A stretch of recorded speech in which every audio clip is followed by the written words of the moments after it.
తన ప్రత్యర్థులకి సవాల్ విసిరారు వైసీపీ నేత అనిల్ కుమార్ యాదవ్. పారిపోయే ప్రసక్తే లేదు, ఎలాంటి విచారణకైనా సిద్ధం, జైలుకు వెళ్ళడానికి కూడా నేను రెడీ అంటారు. ఆస్తులపై వస్తున్న ఆరోపణలకి కౌంటర్ ఇచ్చారు అనిల్. ఆ డీటెయిల్స్ ని మనం చూస్తున్నాం. తన ఆస్తులపై సిట్టింగ్ జడ్జి తో విచారణకు సిద్ధమంటున్నారు వైసీపీ నేత మాజీ మంత్రి అనిల్ కుమార్ యాదవ్.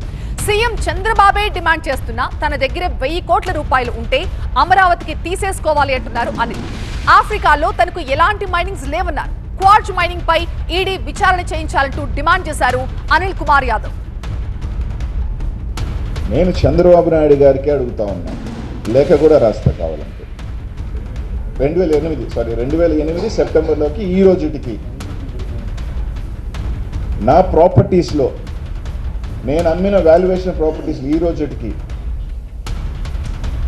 రూపాయి పెరుగున్నా, 1 రూపీ పెరుగున్నా మీరు చెప్తున్న అనిల్ కుమార్ యాదవ్ కావచ్చు, నా కుటుంబ సభ్యుల మీద కావచ్చు, మీరు చెప్పిన నా 5-6 మంది బినామీల పేరు మీద కావచ్చు, ఎవరి పేరు మీద ఉన్నా కూడా ఎంక్వైరీ చేయండి.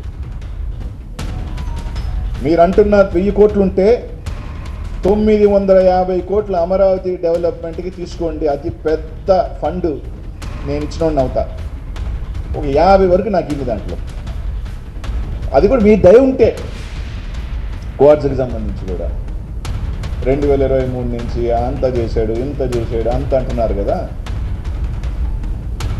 ఒక ఈడీ ఎంక్వైరీ చేసుకుందామా? 2022 నుంచి ఈ రోజు దాకా ఒక ఈడీ ఎంక్వైరీ పిలవండి. నా అనుచరుల అకౌంట్లో 18 కోట్లు పడ్డాయని చెప్పారు.